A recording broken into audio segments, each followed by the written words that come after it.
O açúcar é um grande mito, né? Então, eu gosto de trazer evidência científica. A Organização Mundial da Saúde, ela recomenda que nós, qualquer indivíduo, pode consumir até 25 gramas de açúcar simples por dia. Não tem necessidade, mas poderia consumir, certo? Mas essa questão o paciente diabético não deve consumir, né? O açúcar simples, nem mel, nem melado, nada disso. Mas se uma pessoa que não tem diabetes, a gente poderia consumir isso no nosso dia a dia. Faz parte de uma alimentação saudável. Faz parte. Faz parte de uma alimentação saudável. Micheline, quanto daria isso em colheres? Qual a equivalência? Porque aí fica bem mais fácil de entender, né? Pra gente ver o quanto que a gente tá excedendo, né? Uma colher de sopa de açúcar tem em torno de 15 gramas. Uma colher de sopa não muito cheia, não nivelada, né? Com uma barriguinha ali, teria em torno de 15 gramas. Então, 2 colheres de sopa de açúcar teria gramas. Em volta de 30 gramas, 25 gramas seria uma quantidade significativa. O suficiente para o dia, não é verdade? Eu acho que a gente tá bem, porque nem isso, né? Então, é muito interessante essa quantidade, falar de colheres, porque fica muito mais fácil a gente associar. Exato. Só que tem um grande problema aí.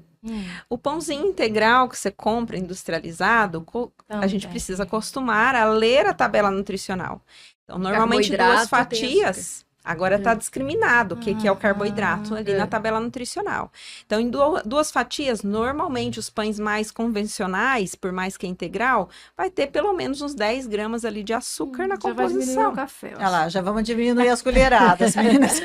Aí um bolinho simples, né, que a gente prepara em casa, normalmente contém açúcar na composição. Sim. E normalmente vai quanto, Sandra? Num bolo simples de iogurte, por exemplo? No mínimo 1,5 xícara para ficar bom. Nossa, já tirou as 2 colheres, então. Né? Mas é que divide o bolo para todo mundo, então vamos dividir, né? Agora, quando é 2 pessoas, que é o meu caso, eu coloco 1,5 xícara, pelo menos, num bolo de laranja, eu uso 1,5 xícara. E aí tem o açúcar do cafezinho, o mel, que é um açúcar simples, que coloca em cima de uma fruta ou em cima de alguma preparação. Bom, aí já tem um excesso do consumo de açúcar. Esse açúcar é considerado também o das frutas? Não, os das frutas não. O açúcar refinado, né? O açúcar adicional, vamos dizer assim. Que notícia boa, tá vendo? Olha que delícia, eu descobri que eu amo. Mas faz parte... Micheline, o mel em quantidade... Simples. Não, mas entra dentro da quantidade Entra dentro dessa quantidade. Mel, melado. E tem muito alimento industrializado que por mais que ele é salgado, ele tem açúcar na composição. Também. Então, bolacha salgado, o pãozinho, né, que a gente consome ali, que é salgado. Outra coisa importante aí é que a gente acha que o mel é natural e pode... Então, olha que... Quando fala aí do mel, já foi uma surpresa, né? Porque normalmente fala, coloque 2 colheres de mel, algo assim, né? Pra tirar o açúcar. Sim, açúcar simples. Ele tem um índice glicêmico menor que o mel, menor que o açúcar, o mel. Mas ele é um açúcar simples como o açúcar de mesa. Eu acho que é aquela mesma comparação, Rô, que a gente faz de um copo de suco de laranja e um copo de Coca-Cola. Os 2 têm açúcar, só que a laranja é mais saudável, porém não significa que você tem que tomar um copão desse. Nossa, essa correlação é difícil da gente no senso comum fazer, né? No dia a dia. Tem que buscar um profissional. E aí o problema do açúcar envolve essa questão do consumo em excesso, né, do açúcar, que o excesso de açúcar vai favorecer o aumento de gordura corporal. Excesso de gordura corporal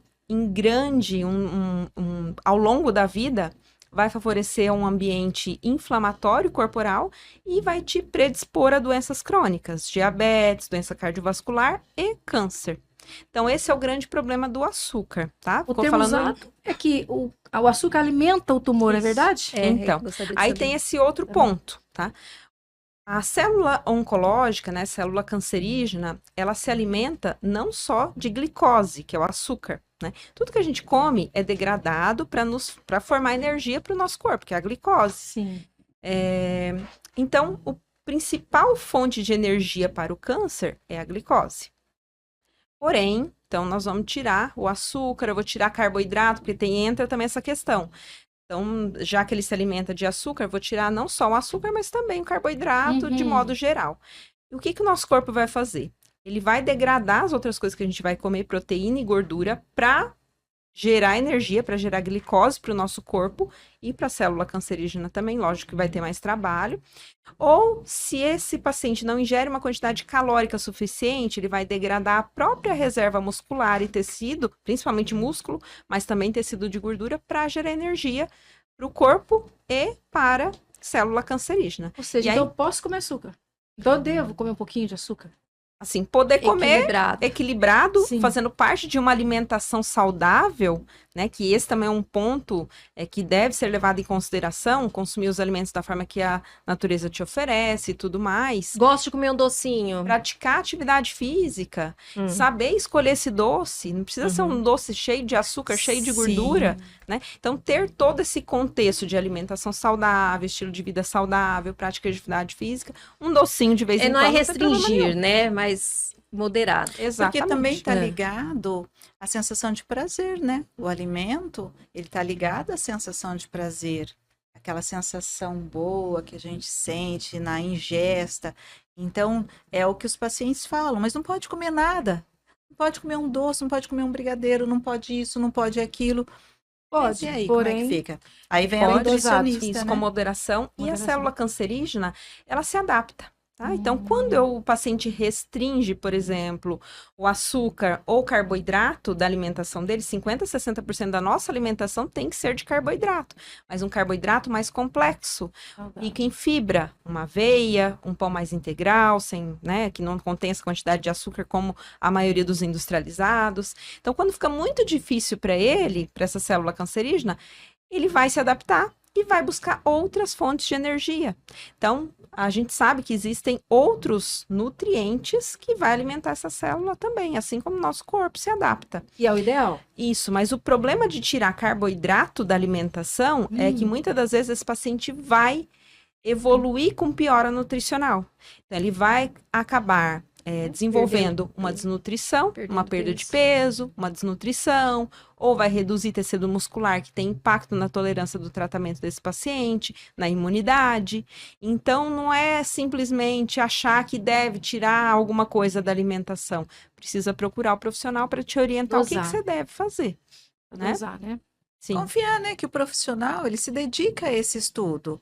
Então, confiar, ter a tranquilidade que ele está sendo assistido da melhor maneira possível. E você não precisa ficar se preocupando, pesquisando e, às vezes, fazendo coisas que não pode, tomando atitudes e tendo comportamentos que não pode, né? Dependendo do hábito, o corpo sente a falta. Eu, por exemplo, se eu ficar... Eu já comecei uma dieta por algumas vezes.